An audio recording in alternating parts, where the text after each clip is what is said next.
Bueno, hola, ¿qué tal? Buenas tardes a todos, bienvenidos. Pues como siempre, agradeciendo su puntualidad a todos los que nos acompañan. Eh, Vamos a dar inicio a este webinar. Eh, Perdón, doctor, listo. Vamos a dar inicio. Bueno, el día de hoy vamos a hablar de medicina 5P aplicado a la ciencia de los datos.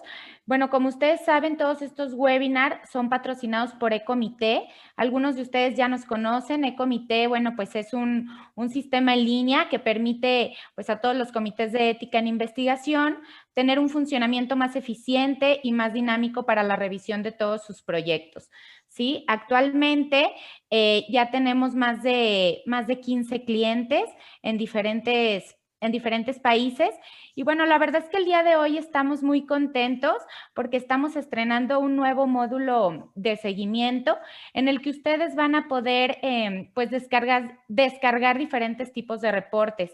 Tenemos una sección de conflicto de interés donde ustedes van a poder seleccionar si existe pues un conflicto de interés con alguno de sus miembros y mediante un historial de cambios el sistema les estará alertando cuando exista un conflicto de interés para que ustedes puedan decidir si se continúa o no con este conflicto. ¿Sí? También pues llevarán un mejor seguimiento de sus desviaciones, de sus eventos adversos serios, así como de los USARs. Podrán seleccionar la categoría, ingresar el número de sujeto, anotar una descripción y también las acciones correctivas que llevarán a cabo. La verdad es que está bastante completo y estamos seguros que será de bastante utilidad para todos. A quien esté interesado puede pues acercarse con nosotros para que les demos una demostración más completa. Entonces, bueno, pues sin más preámbulos, voy a darle la palabra al doctor Arturo Ábalos. Buenas tardes, doctor. Hola Priscila, muchas gracias. Bueno, pues muy contentos de iniciar ya este webinar. Lo ansiábamos, la verdad es que yo estaba muy emocionado ya por escuchar la información que nos van a compartir nuestros invitados. Les platico que antes de...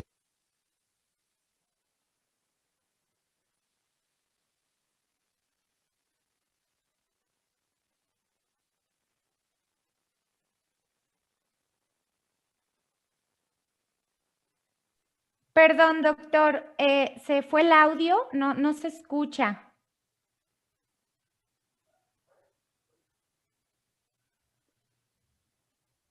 Listo, parece que... Listo. Muy bien. Les comentaba, nosotros en algunos de nuestros eventos emitimos una constancia de participación. Me gustaría aclarar que no en todos los eventos, dependiendo la modalidad de cada uno de los eventos, decidimos entregar o no. En este seminario sí va a haber una constancia de participación. La dinámica para obtener sus certificados se las vamos a explicar al terminar la presentación y la sesión de preguntas y respuestas.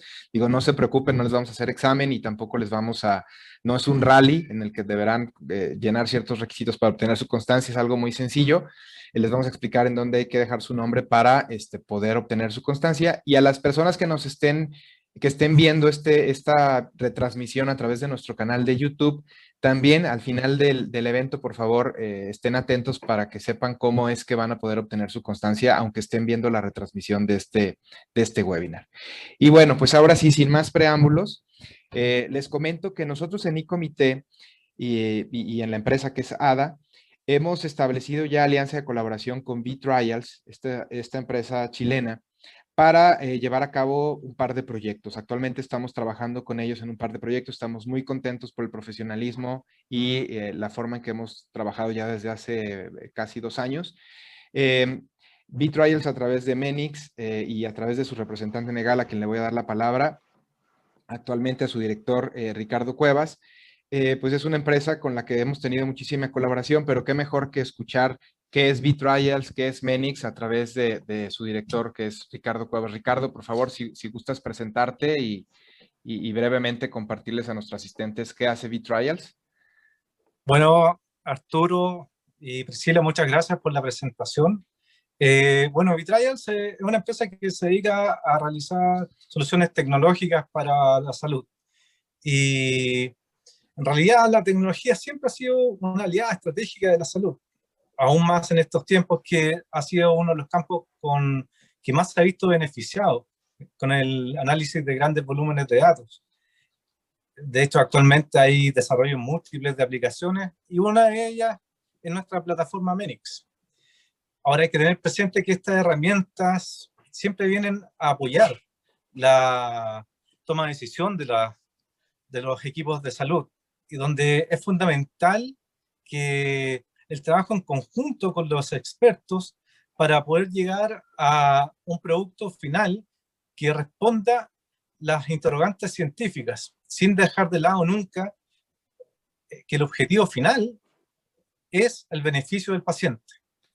Ahora, estos beneficios siempre los vamos a obtener siempre y cuando las tecnologías estén centradas en el humano, tengamos altos estándares éticos, además sean sostenibles en el tiempo y respeten los valores y derechos de las personas, lo que requiere el compromiso fiel de la empresa, como nosotros, ya que estamos trabajando con datos personales y debemos velar siempre por usar estos datos para fines específicos y nunca para otro fin que sea distinto al propósito original. Y además, ser claro en que los datos deben ser bien exactos en lo posible, de modo que la calidad de los resultados sea al óptimo. Si no, de manera contraria, podemos afectar a las personas. Y además, siempre tener presente que debemos mitigar el riesgo de las amenazas, de manera de velar por la protección de los datos. Sin más que eso, bueno, los quiero dejar ahora con Marcelo, que es nuestro gerente de proyectos de V-Trials. Genial, muchísimas gracias, Ricardo. Sí, además déjenme comentarles que en temas tecnológicos y particularmente de eHealth, Chile nos lleva a la delantera en lo que es la región de Latinoamérica. Ahora sí que sí, en México se reconoce el tequila y bueno, y otro tipo de actividades muy características de cada país. En temas tecnológicos, Chile pues se destaca justamente por el avance, las iniciativas gubernamentales para estandarizar temas de gobernanza y este tipo de tecnologías en temas de expediente electrónico, recetas digitales y también integración de modelos predictivos para la medicina 4P, 5P. Bueno, pues sin duda destacan y por eso es que quisimos invitar a los expertos. Me voy a permitir, Ricardo, si me permiten, Leonardo y Marcelo, antes de darles la palabra, poder leer un poquito de su currículum. Déjenles presento a Marcelo Riquelme.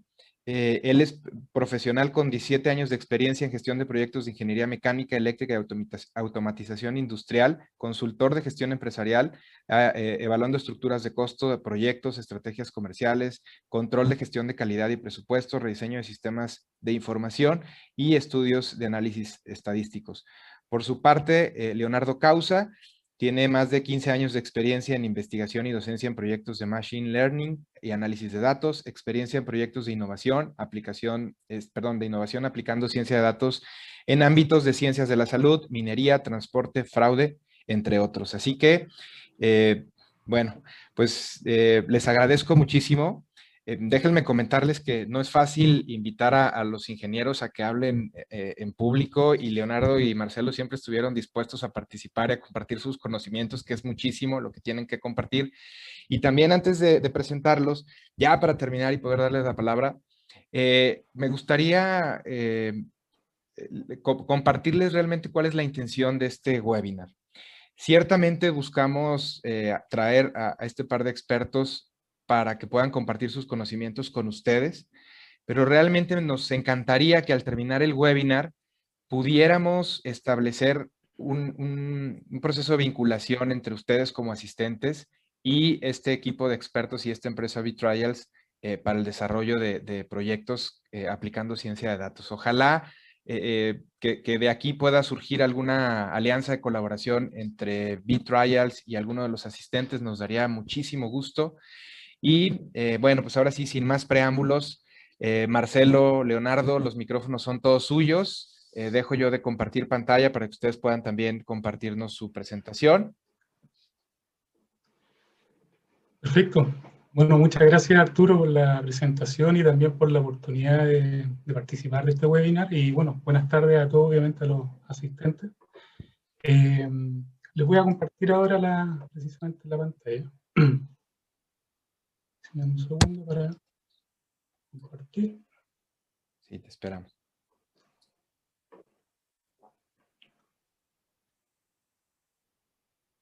Ahí está, Marcelo, ya la vemos.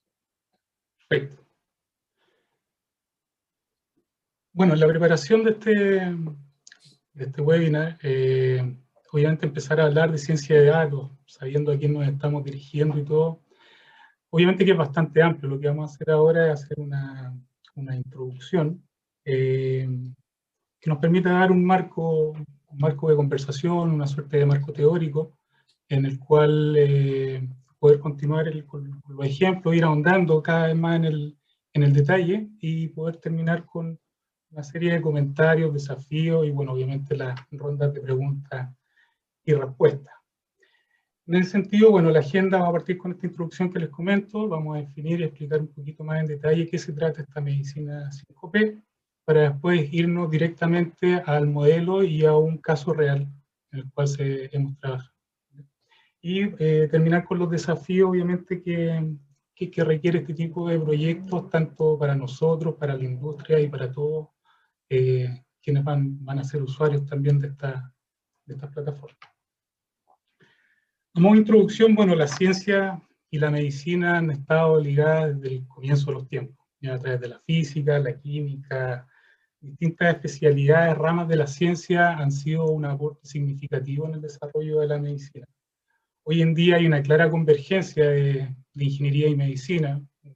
Un ejemplo claro, como decía Arturo al comienzo, aquí ya vemos dos ingenieros que vamos a hacer presentación de ciencia de datos en medicina. Entonces hay una clara definición. Esto no es solo una coincidencia del momento, hay una definición que también viene de la academia. Las universidades tienen una gran variedad de líneas de investigación de manera conjunta entre las facultades de ingeniería y medicina.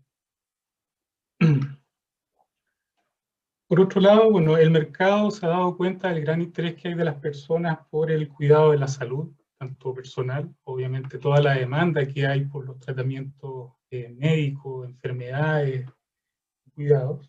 Y obviamente que hay una gran cantidad de empresas, instituciones y emprendimientos que se están haciendo cargo de distintas maneras de los cuidados, la demanda que hay por cuidados de salud, desarrollo de aplicaciones hoy en día con el uso del teléfono, prácticamente uno en la mano de cada uno. Hay una gran cantidad de aplicaciones de desarrollo, seguimiento, de cosas muy básicas hasta algunas de mayor complejidad.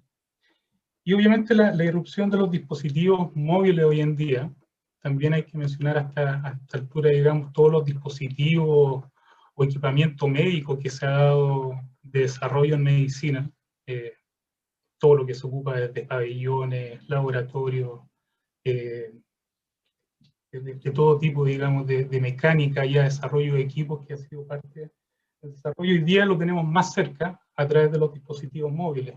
Hoy en día a través de mismo teléfono, relojes inteligentes, las vestimentas, en industria se conoce mucho como el wearable. Incluso innovaciones más recientes como las mascarillas, dada la contingencia actual en la que estamos, son dispositivos que están ayudando a monitorear, a tener en tiempo real información y poder ir en esta línea de cuidado de la salud. Por otro lado, tenemos la entrada de nuevas tecnologías. Esto también ha sido parte de la historia. Hoy en día estamos frente a una capacidad de procesamiento mucho mayor de la que teníamos antes.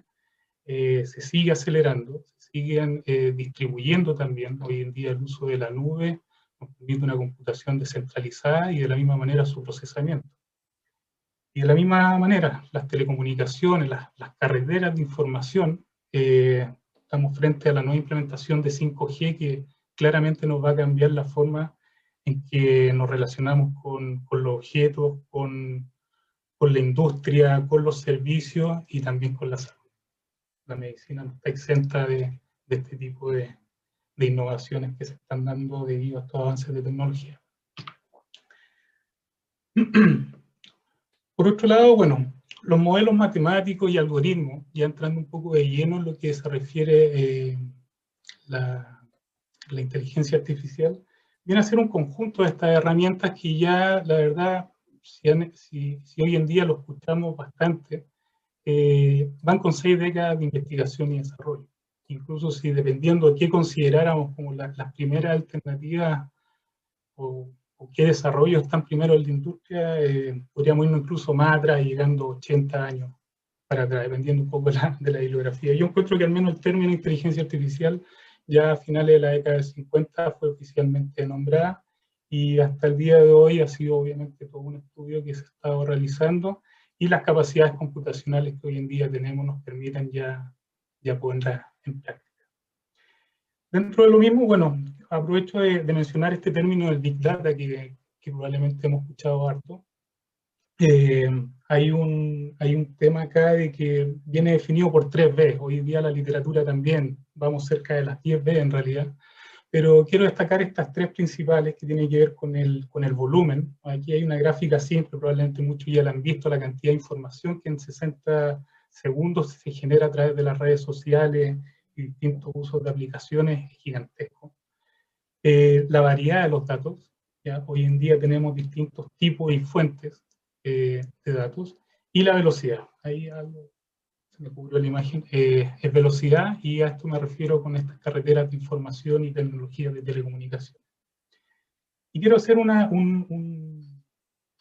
pausa ahí en la variedad. La variedad es donde nos pega un poco a todos en la implementación de este tipo de herramientas, porque tenemos distintos tipos y fuentes. Y por tipos, entiéndase textos, números, imágenes, y sobre esas categorías también tenemos subcategorías. Y las fuentes, que los datos no siempre están en el mismo lugar. Hay que ir a rescatarlos de distintos lados, distintas bases de datos, distintos procesos, distintas locaciones incluso a veces, y bueno, es parte de las cosas importantes tener presente al momento de implementar. Ahora, como bien decía Ricardo también al comienzo de la presentación, ninguna de estas actividades o focos, más allá que los usuarios puedan ser intermediarios, instituciones, personas, investigadores, doctores, etcétera, acá hay un enfoque claro en las personas, ¿ya? La medicina es para las personas. Y el marco de foco que le damos es a través de esta definición de la medicina 5P, que es una tendencia que se ha estado desarrollando, la cual básicamente son estas 5 aristas, donde personalizada se refiere a partir de lo global. Cuando incorporamos, a partir del análisis global de los datos, cuando llegamos a los modelos con grandes volúmenes de datos, después incorporamos el contexto individual de la persona, de manera de ver que los tratamientos específicos vayan en la línea correcta. A eso nos referimos con personalizada. Por otro lado, predictiva, hoy en día, y muy de la mano con el preventivo, es que somos reactivos. Si nos duele algo, vamos a la consulta médica. Si tuvimos un accidente, vamos a la consulta médica. Hoy en día creemos que un paciente bien informado tiene la posibilidad de tener autocuidado y también poder monitorearse en el caso de ya tenga una condición declarada. De la misma manera, el tema preventivo, con un análisis histórico, la historia de una persona, obviamente que aporta en la prevención y en la precisión con el cual se puede monitorear. Por otro lado, el tema participativo también va muy de la mano con el paciente, con la persona. Porque cuando alguien interactúa con un proceso, con una clara información, se puede empoderar y colaborar. Quizás muchos lo hemos recibido de distintas maneras, cuídate, haz dieta, digamos, hay distintas instancias, pero a veces no las tomamos o no las logramos internalizar en nuestro día a día. Creemos que con un buen proceso de información, alguien puede realmente empoderar, colaborar y entrar en este círculo de ser preventivo y predictivo. Poblacional ya es un concepto más genérico, es la quinta P, que apunta netamente a los sistemas de salud como un todo, ¿ya? Donde hacer eficiencia a través de este descubrimiento de la ciencia de datos nos permite ampliar las coberturas básicamente con la misma cantidad de recursos.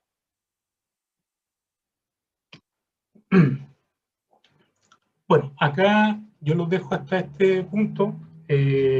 Ahora entramos en el detalle del modelo y el caso práctico que se ha desarrollado. Así lo voy a dejar con Leonardo, quien es, bueno, como bien presentó Arturo, el encargado de toda la ciencia de datos, la verdad, es nuestro cerebro detrás de toda esta implementación.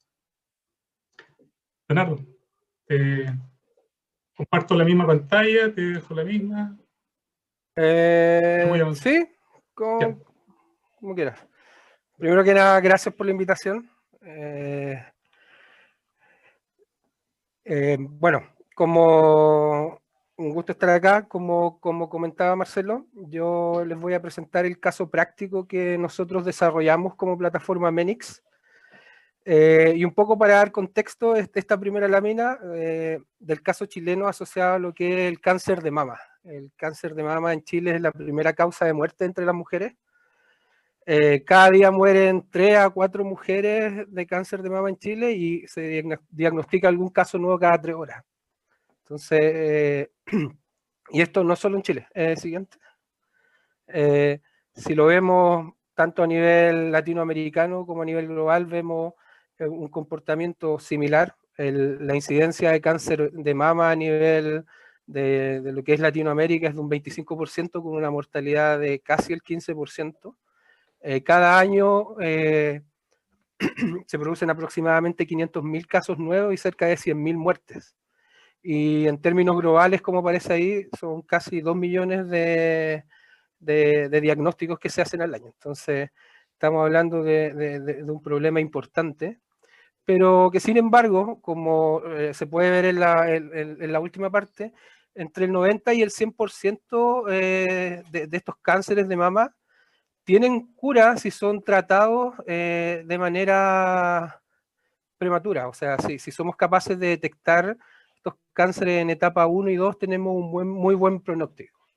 Entonces, en este ámbito se da este proyecto, dale Marcelo, por favor, que se engloba dentro de lo que se conoce como el Real World Data, ¿ya? Que esto se relaciona directamente con lo que hablaba recién Marcelo de lo de la medicina 5P, donde básicamente el Real World Data es todos los datos que están asociados con la salud de una persona, ¿ya? Y que pueden ser recogidos de los distintos dispositivos como los que señalaba anteriormente, que puede ser una ficha clínica, puede ser un wearable, puede ser información del celular, lo que sea, y dentro de poblaciones heterogéneas. Entonces, las posibilidades que nos da el Real World Data, junto con las técnicas de Machine Learning, inteligencia artificial y todo lo que es Data Analytics, abren una ventana súper importante para el desarrollo de herramientas que permitan mejorar el análisis en todo lo que es el ámbito clínico y todas sus derivadas, ¿ya? Y generando sobre todo ventajas importantes en lo que tiene que ver con los sistemas de apoyo a la toma de decisiones en salud, ¿ya? Tanto decisiones a nivel público-privado, tanto ya más a nivel poblacional o en términos del individuo propiamente tal, ¿ya? Y en el marco de lo que es este proyecto de Medicina 5P, nosotros desarrollamos, siguiente por favor, lo que es Menix, y en este caso de uso específico, nosotros construimos un modelo de apoyo a la toma de decisiones para el tratamiento de cáncer de mama, ¿ya? Este es un proyecto interdisciplinario que lo realizamos en conjunto con Roche como sponsor principal del proyecto. Trabajamos con la red de salud UC Christus, que es la red de la Pontificia Universidad Católica de Chile, una red bastante grande aquí en Chile.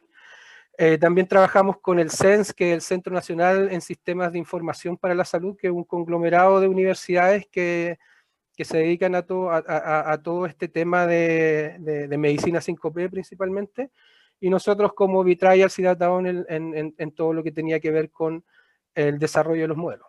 Entonces, básicamente, el objetivo de este modelo para la toma de decisiones para el tratamiento de cáncer de mama, lo que buscaba era definir las características tanto clínicas, demográficas y patológicas de los pacientes con cáncer de mama que permitieran evaluar y proponer esquemas terapéuticos adaptados a esos pacientes, ¿ya?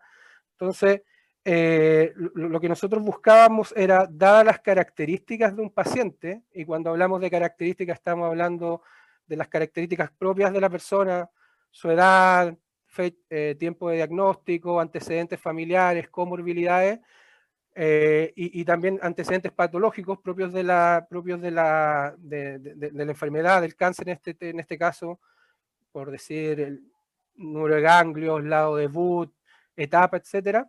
Nosotros lo que buscábamos era categorizar o agrupar estos pacientes en distintos grupos para de esta manera poder identificar aquellos pacientes con características similares que nos pudieran indicar cuáles eran las variables más relevantes y cuáles eran los esquemas de tratamiento que nos permitían, por ejemplo, generar tasas de sobrevida, mejorar las tasas de sobrevida para el grupo y para la persona en específico.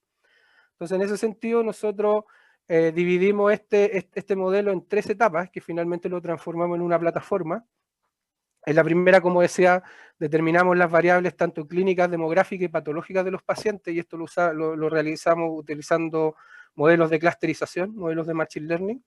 Después que teníamos esta clusterización de los pacientes, entonces cuando ya sabíamos qué grupos de pacientes tenían características similares, analizábamos tanto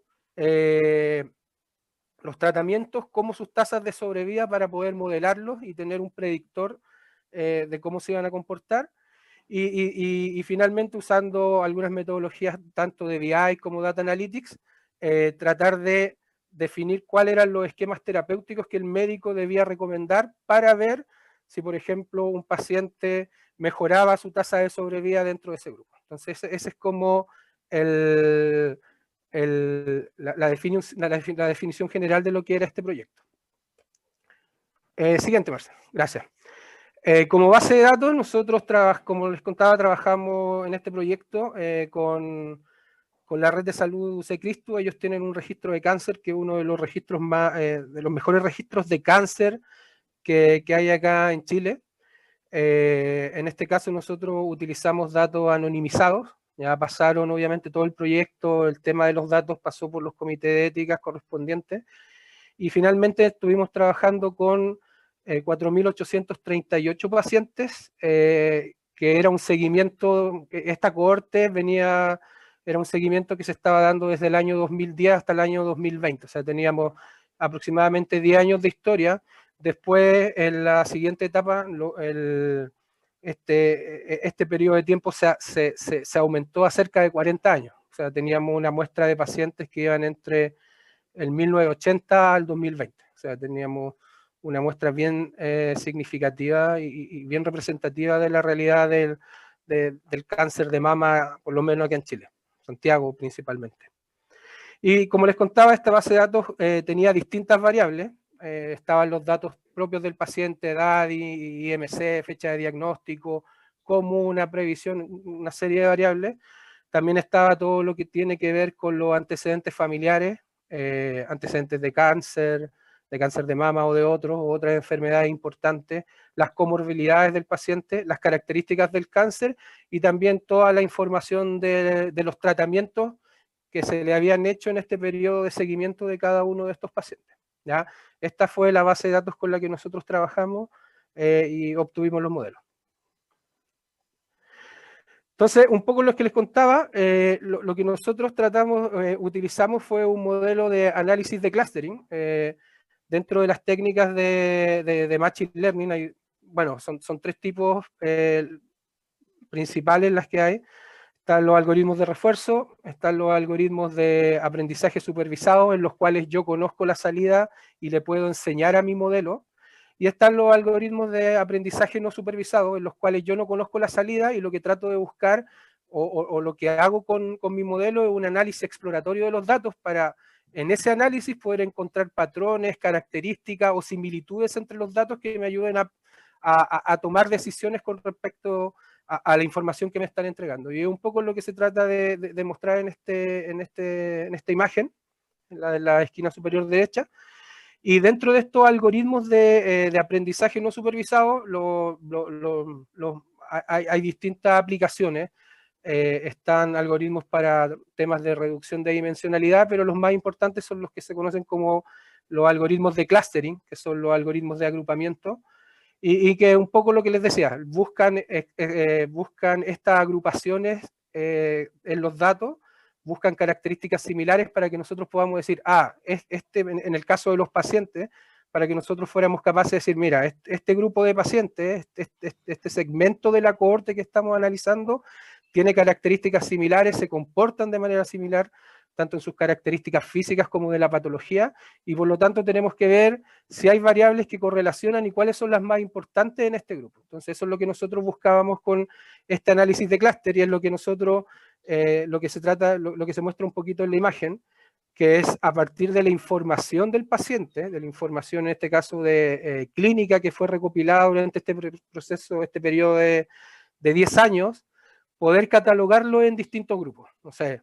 el clúster rojo, el clúster lila, el verde, el amarillo, y así con los distintos clústeres que encontramos en nuestro modelo.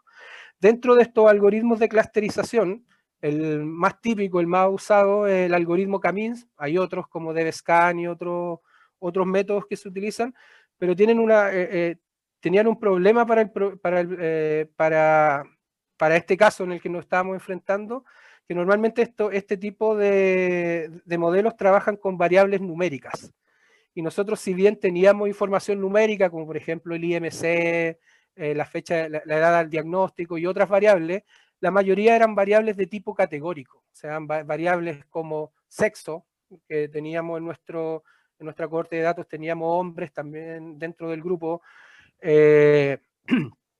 Cuando hablábamos de comorbilidades, nuestra base de datos nos entregaba un sí o no. Entonces teníamos muchas variables que eran variables categóricas y que no se pueden utilizar como variables mixtas, variables numéricas en un modelo.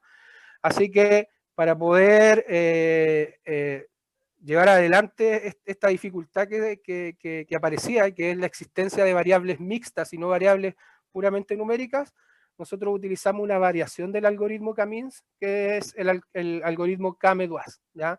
Y ese algoritmo permite trabajar tanto con variables numéricas y variables categóricas. Y con eso, básicamente la diferencia con estos algoritmos de agrupación tradicionales que buscan información numérica, que miden distancia, lo que mide este algoritmo es básicamente las diferencias entre los datos. Entonces, en base a esas diferencias entre cada uno de estos data points que forman el conjunto de datos, los va agrupando y va generando los clústeres que se van analizando. Siguiente, Marcelo, por favor.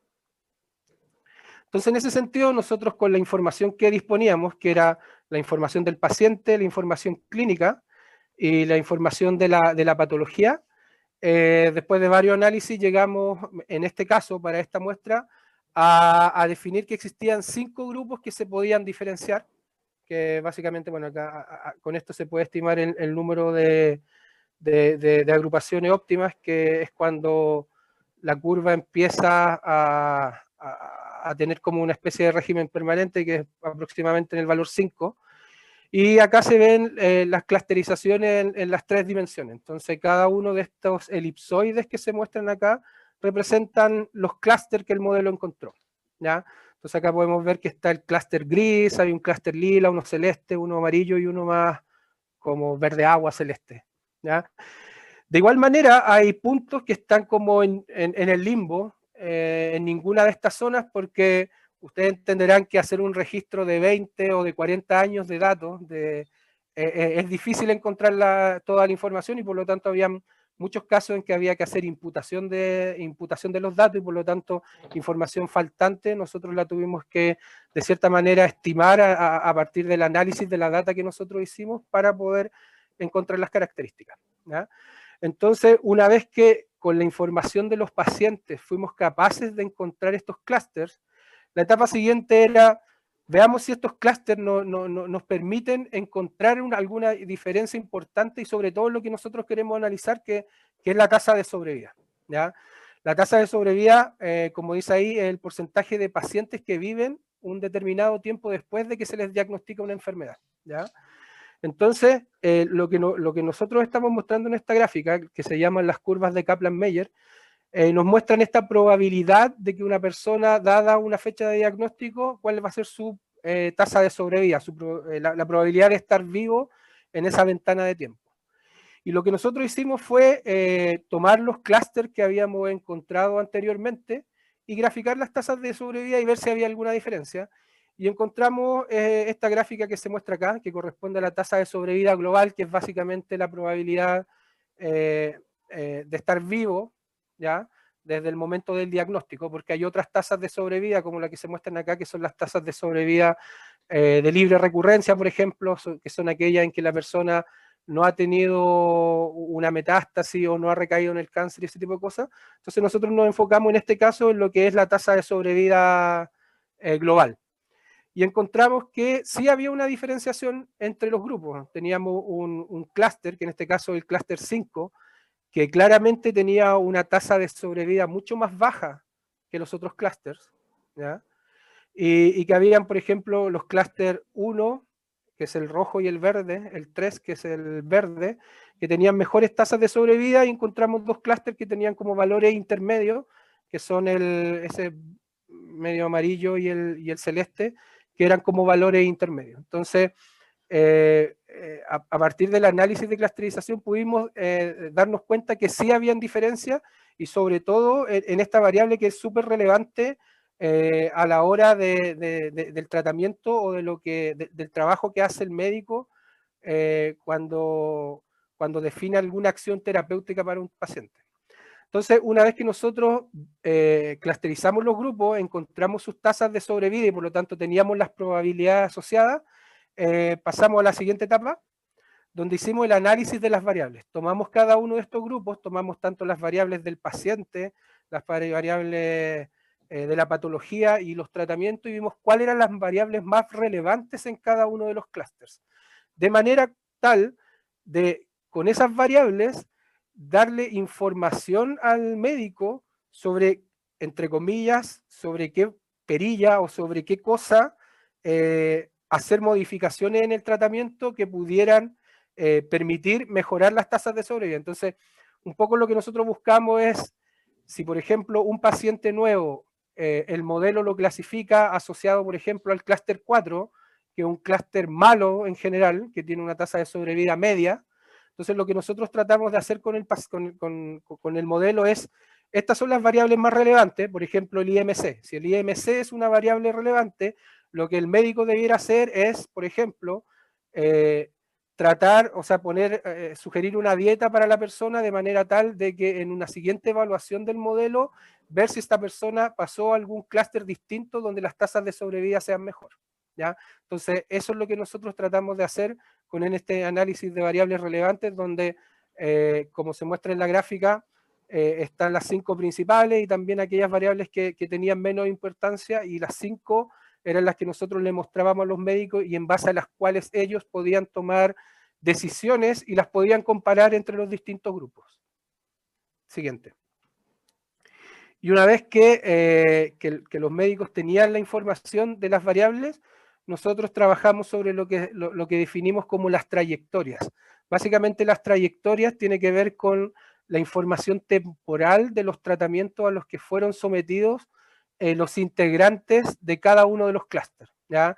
Nosotros, por ejemplo, lo que se muestra en esta gráfica, en el eje X están las ventanas temporales y en el eje Y están cada uno de los clústeres, y cada uno de estos puntitos son los distintos tratamientos, tratamientos terapéuticos que se aplican a cada uno de ellos, con, obviamente, acá están los valores promedios de cada uno de los grupos, pero también estaban los grupos con sus desviaciones estándar, entonces el médico podía moverse y jugar dentro de esta ventana, pero algunas cosas interesantes que nosotros encontramos es que si se fijan, por ejemplo, en el clúster 1, que es la primera línea de este diagrama de trayectoria, son los que tienen, también este último gráfico, este último icono corresponde a la muerte, a la edad de muerte, o sea, al tiempo promedio de muerte desde el diagnóstico, no es la tasa de sobrevida, pero lo interesante era que como ya lo habíamos visto, los clúster 1 y 3 son los que tenían ventanas que eran los que tenían las mejores tasas de sobrevida. También corresponden con aquellos que tienen las ventanas de vida mayores.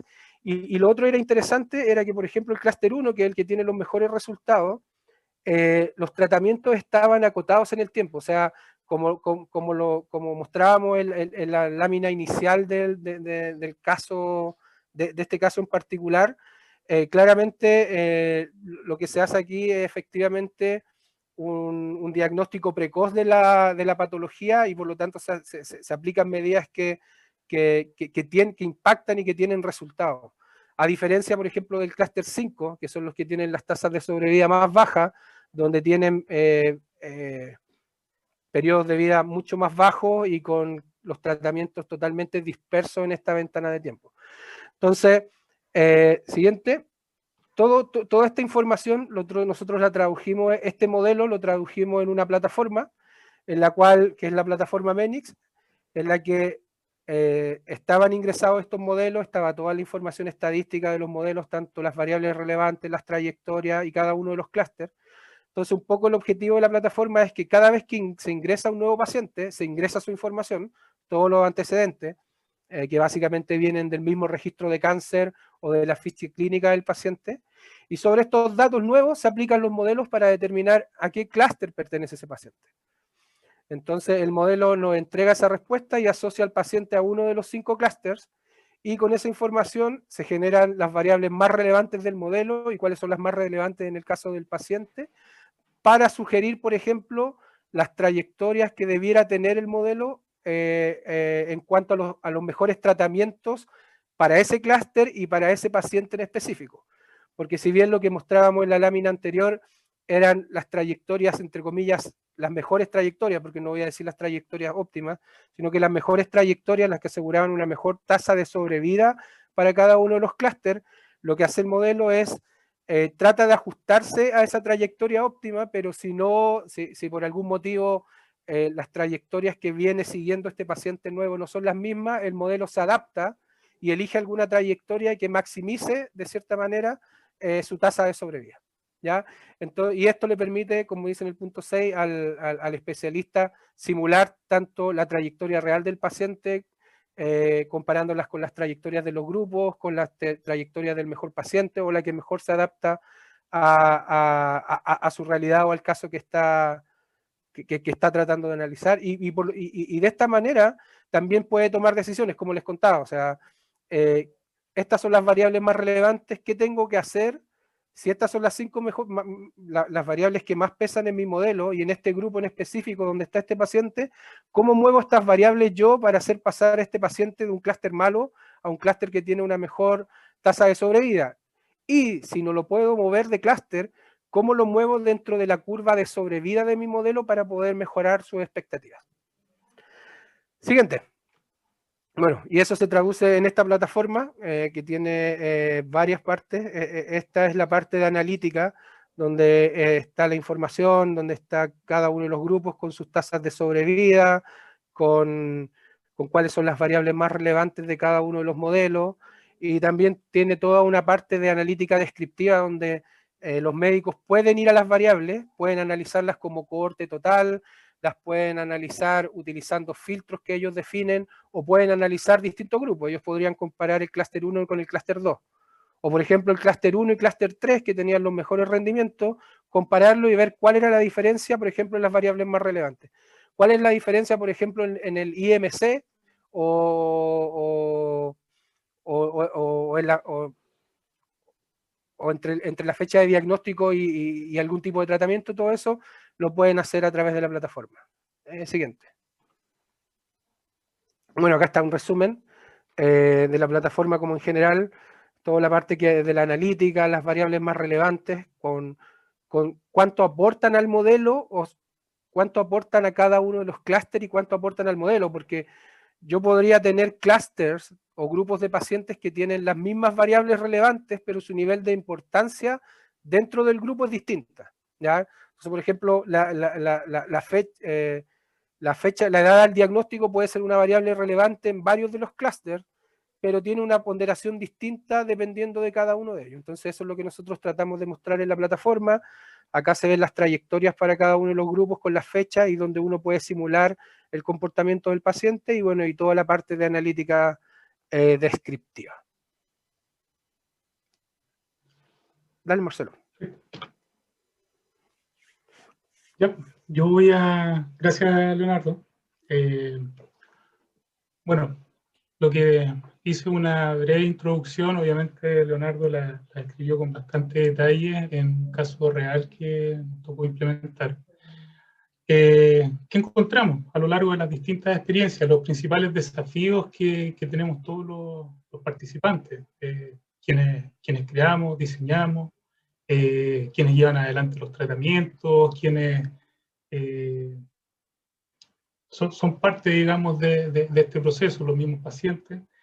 Acá uno de los primeros desafíos que me gustaría destacar, recuerdo muy bien con Arturo, también en uno de sus pasados seminarios, también lo comentó, la importancia de la existencia de las bases de datos, principalmente se refiere a que tenemos que saber pasar de esto a esto. Es fundamental la institución de salud, pensando principalmente en la arista pública, digamos, en las instituciones públicas, es donde todavía hay un retardo en la implementación de la digitalización de los procesos. Cada vez vemos más avances. La verdad es que hay que reconocer que hay un avance significativo en varios proyectos, pero aún requerimos, la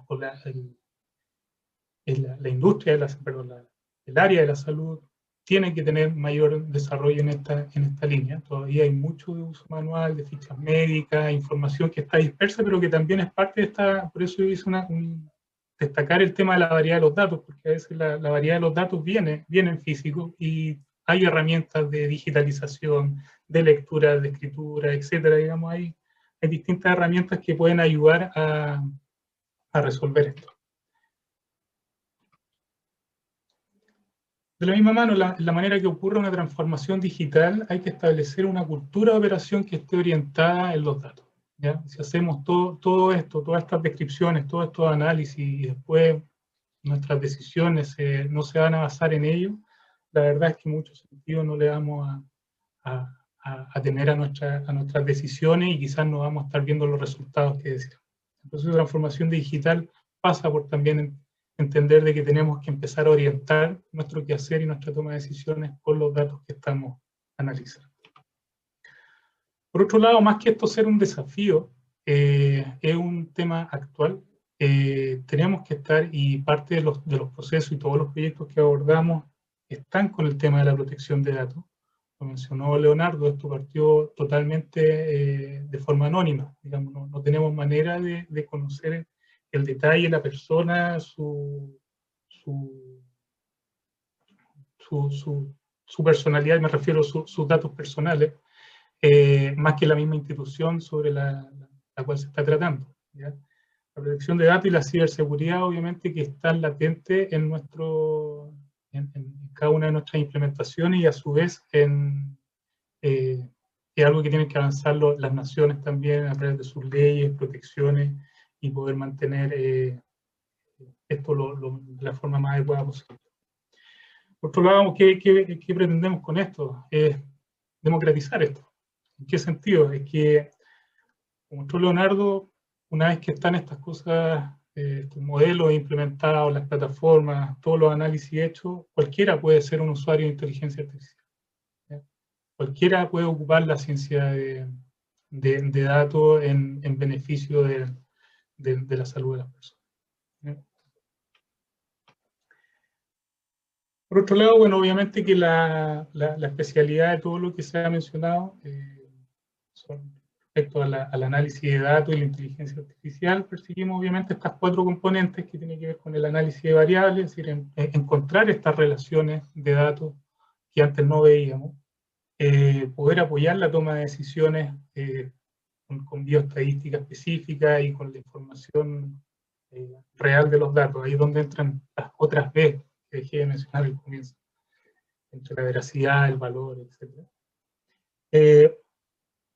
La tecnología hoy nos permite tener esta disponibilidad de datos en distintas plataformas y esto potencia, digamos, la investigación, las publicaciones de todos quienes están llevando adelante todo este tipo de estudios clínicos, tratamientos, innovaciones de tratamientos de enfermedades. Y por otro lado, en función de la componente poblacional, es obviamente la optimización de recursos que pueda significar para un sistema de salud el poder detectar a tiempo a los pacientes que puedan estar mal controlados, que no estén asistiendo, que estén yendo muy seguido a consultas, etc. Poder anticipar. De esa misma manera es como esperamos que, bueno, distintas plataformas hoy en día, servicios, en la medida que van siendo más utilizados. Así como, por ejemplo, el mismo comité de ética, haciendo referencia acá a quien nos invitó, a Arturo, con comités. Si todos los comités ocuparan comité, probablemente podríamos llegar a hacer análisis de este tipo de clusterización, como mencionaba Leonardo, poder identificar cuáles son los grupos, procesos, estudios que podrían optimizarse para llevar adelante cada vez mayores estudios clínicos. ¿Sí? Y a su vez, bueno, todos los estudios que puedan pasar por este tipo de soluciones también poder ser un aporte en su solución e implementación. Y una última cosa y un factor a destacar, esto no solamente en el contexto de esta presentación, la verdad es que es una inquietud para todas las industrias. La ciencia de datos tiene que ser específica, ¿ya? Me refiero, tiene que estar con apellido. Hoy día, si bien son, como mencioné antes, modelos matemáticos, algoritmos, etcétera, si no le ponemos el apellido al uso de la ciencia de datos, claro, cualquiera puede llegar a analizar algo, pero acá es muy importante entender el contexto, entender de qué estamos hablando. No es lo mismo ir a hacer ciencia de datos al retail o al sistema bancario que hacerlo en salud, ¿sí? Así que eso también un tema a destacar en toda industria. Quien haga ciencia de datos tiene que tener los conocimientos específicos de lo que está analizando. Si no tiene este entendimiento del contexto, va a ser difícil poder llegar incluso a las primeras partes de la metodología del estudio. Y con eso termina nuestra presentación del día de hoy. Así que, bueno, quiero agradecer a todos por su tiempo. Obviamente, seguramente ahora van a haber consultas, preguntas. Quiera conversar, plantear algo. Arturo ahí. Muchísimas gracias. Sí, tenemos un par de preguntas en el chat. Danilo Gómez nos pregunta, ¿me podrán repetir la variante del clúster que usaron, por favor, el que mencionaron para el uso de variables categóricas? No sé, Leonardo, Sí. si tú ubicas. Usamos el algoritmo que se llama K-MED-WATS, ¿ya? Que, como te decía, es una variación de K-means que es para variables numéricas. Este permite trabajar tanto con variables numéricas como variables categóricas. Lo voy a escribir en el chat. Muchas gracias.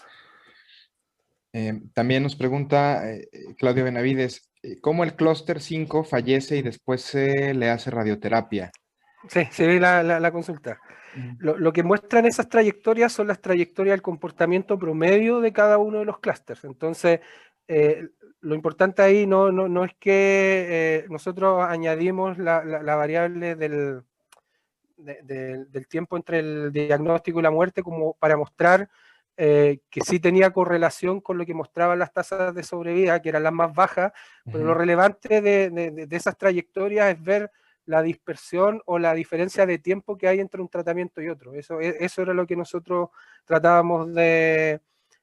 lo que se muestra en esa trayectoria, porque obviamente lo que nosotros cuando el médico va a buscar una trayectoria que sea óptima para un paciente, obviamente esa trayectoria tiene que tener una lógica y no puede tomar sujetos a los cuales se le hacen tratamientos después de la muerte. Entonces, básicamente esa variable está ahí como un flag para mostrar que efectivamente, por ejemplo, el grupo 5, el que tiene los niveles de las tasas de sobrevida más bajas, los que tienen en promedio una vida más corta, y que efectivamente los tratamientos o no se hicieron o se hicieron mucho más dispersos a lo largo del tiempo, ya sea porque o no tenían los recursos para acceder a los tratamientos, o el diagnóstico fue tardío, etcétera, etcétera. Eso es lo que uno tiene que muestran lo que hay que sacar de esos gráficos, a diferencia, por ejemplo, del clúster 1, donde uno veía que efectivamente el periodo de sobrevida de la persona era mucho más grande y los tratamientos, entre comillas, la mejor trayectoria de tratamientos para ese grupo estaba dado en un lapso mucho menor que en los otros casos. Excelente, muchas gracias, Leonardo.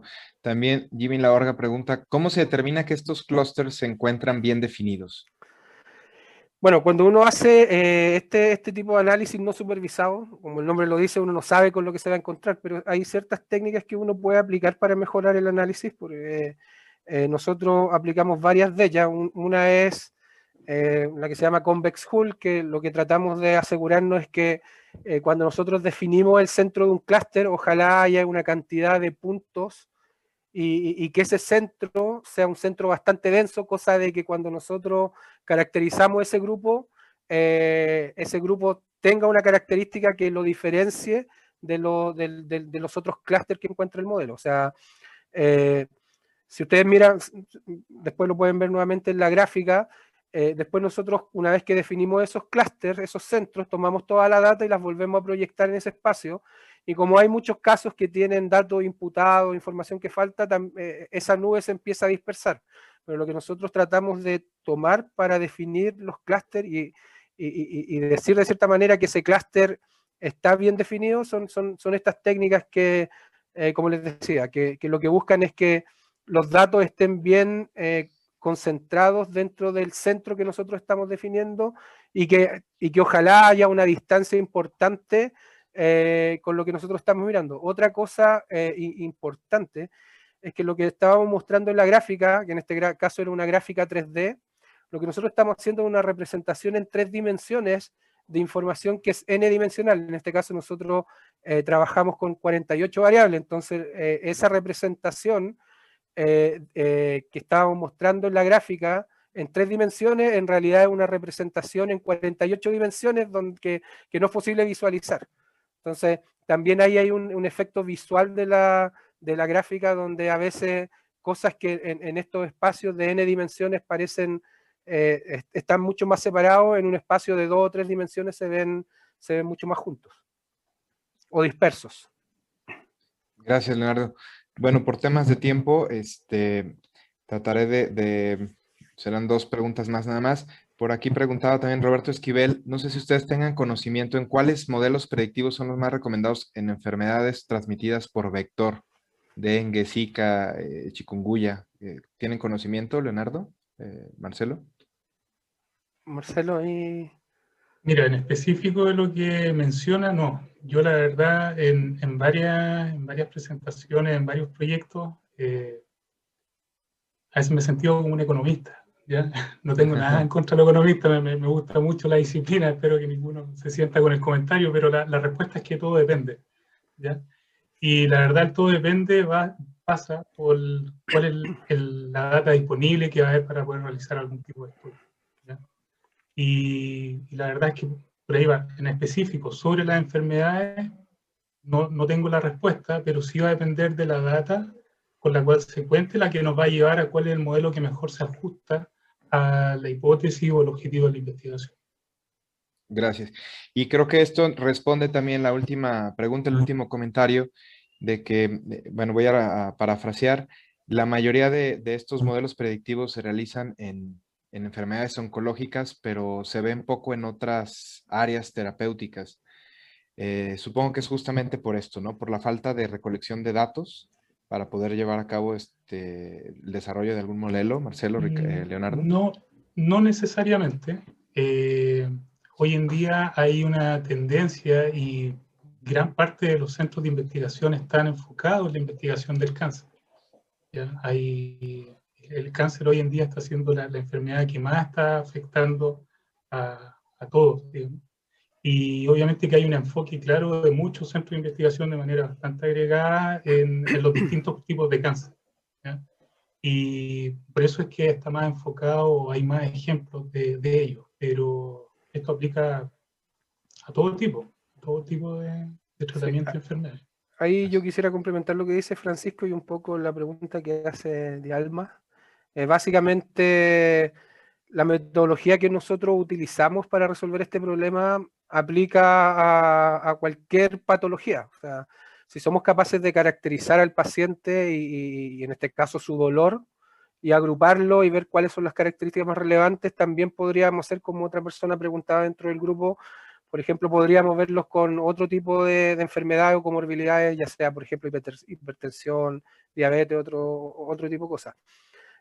Si bien, como decía Marcelo, la data está, lo difícil es el acceso a la data. Entonces, ahí está principalmente la complicación para poder construir o probar este tipo de modelos. Pero este tipo de metodología aplican a cualquier cosa. Bueno, hay hartas oportunidades dentro de lo que es el real world data y todo lo que es machine learning analítica para desarrollar este tipo de proyectos. Muy bien. Bueno, nos ganó el tiempo. Me gustaría cerrar nada más con una última pregunta. ¿Cómo un investigador o personal académico de alguna universidad pudiera iniciar para poder desarrollar un modelo con ustedes, ¿no? O sea, ahora sí que en la práctica, ¿ustedes qué han visto que se necesita para que un equipo de investigadores, una institución, una agencia gubernamental, dé los primeros pasos para poder desarrollar este tipo de investigaciones y desarrollar este tipo de modelos? ¿Qué le recomendarían ustedes a los investigadores, a los académicos, a lo mejor no sé si haya representantes de alguna autoridad regulatoria dentro de los asistentes, ¿cuál sería ese primer paso para poder desarrollar este tipo de modelos? Bueno, obviamente que esto parte con una reunión para poder saber qué es lo que se busca, qué es lo que se quiere, con qué se cuenta, y establecer a partir de ello, obviamente, una estrategia, un plan de trabajo, un horizonte de plazo. La verdad es que parte como cualquier proyecto, digamos, genérico, hablando de ejecución, digamos. Hay simplemente manifestar la inquietud. Ahí Ricardo probablemente ahora nos indique más la manera de acercamiento, contacto, pero es, la verdad, bastante simple. Sentémonos a conversar, veamos cuáles son las inquietudes, cuáles son las necesidades y con qué se cuenta para ello, para poder hacer un plan de trabajo e implementarlo. Genial, muchísimas gracias. Bueno, pues ya estamos a punto de terminar. Nos extendimos ya unos minutos. Les comento que, bueno, nosotros para poder otorgarle su certificado al cerrar, al finalizar el webinar, les va a aparecer una encuesta de salida. Quienes deseen su certificado, por favor, déjennos su nombre completo, tal como quieren que aparezca en la constancia para poder elaborarla. Nosotros con mucho gusto se las haremos llegar la siguiente semana a través de correo electrónico. Y bueno, pues para las personas que están viendo la retransmisión, les recuerdo que este webinar se va a retransmitir también en nuestro canal de YouTube, el canal de iComité.